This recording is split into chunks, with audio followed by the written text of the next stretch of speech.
In 1930, America was in the midst of the Great Depression. Unemployment was high, and people were struggling to survive. One day, a man found himself stranded on a quiet road after his car broke down. As luck would have it, he saw another car approaching in the distance. He waved his hand, hoping for help. The car stopped, and inside was a couple, Bonnie and Clyde. Just as they pulled up next to him, something unexpected happened.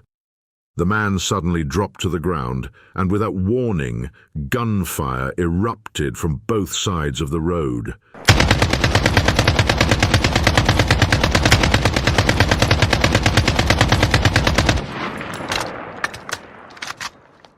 Bullets ripped through the air, piercing the car. In an instant, Bonnie and Clyde were dead. For 2 years, this couple had terrorized the country. Bonnie and Clyde were a young couple, criminals during the Great Depression.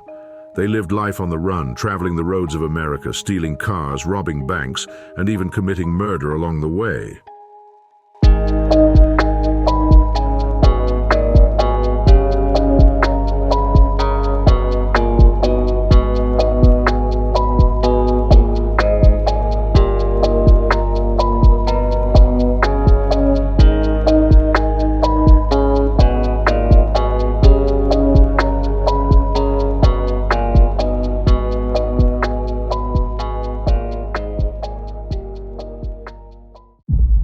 Clyde Barrow, at just 21 years old, had to spend 2 years in jail.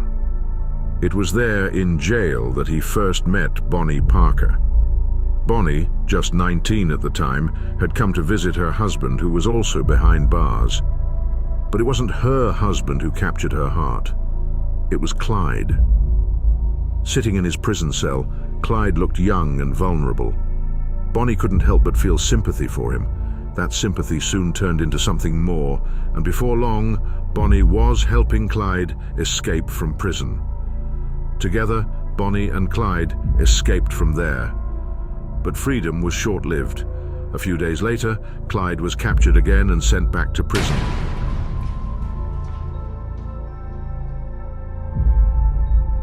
However, in 1932, he was released.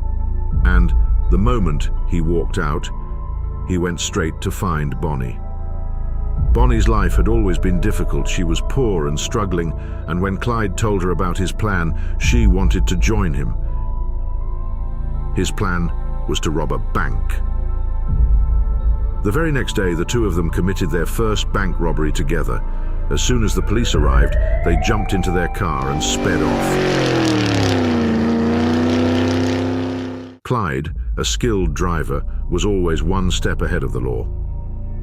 He and Bonnie had a system. They would change cars frequently, favoring a Ford V8 for its speed. They would strike in broad daylight when the city was bustling, using their guns to intimidate anyone who stood in their way. For 2 years, Bonnie and Clyde evaded capture, pulling off one heist after another.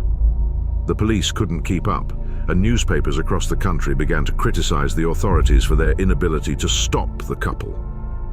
But the police were determined. They formed a special task force of officers who had taken down some of the country's most dangerous criminals. The police began questioning Bonnie and Clyde's family members, learning about the routes they traveled and the habits they had. They discovered that Clyde had a passion for driving fast on small backcountry roads, so the police set a trap. One day, Bonnie and Clyde were speeding along a narrow road in yet another stolen car. They were carefree, enjoying the ride, completely unaware that the end was near. Up ahead, they saw a car parked on the side of the road with a man standing beside it, waving for help. Clyde pulled over to see what was wrong. But as soon as he stopped the car, the man dropped to the ground. At that moment, gunfire erupted from the trees on both sides of the road. The police had set an ambush. The car was hit with over 130 bullets. Bonnie and Clyde didn't stand a chance. Their bodies slumped in the front seats, lifeless. Only after their deaths did the police find love letters in the car, confirming that the notorious criminals were not just partners in crime, but also deeply in love.